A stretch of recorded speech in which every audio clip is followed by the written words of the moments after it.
I think the toughest part of the job is being in the middle of the studio and the filmmakers.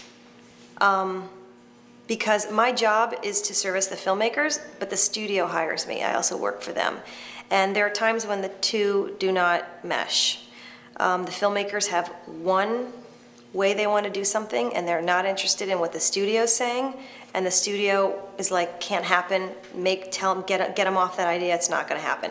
It's delicate, because you want to keep both relationships, and you want to honor, honesty and integrity and a way to do your job. That's the hardest part, being in between. Finding solutions where, it's like in anything, it's like moderating, an argument, trying to find common ground. And that's where you have to get really creative. I had a problem today.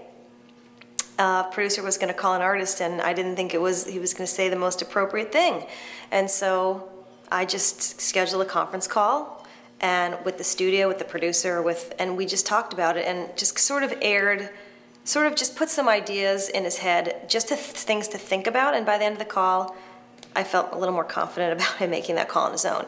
But you have to get creative and sometimes think outside of the box. But that's the toughest part. It's not the no money or finding samples in songs, because there's always people that can help you with that.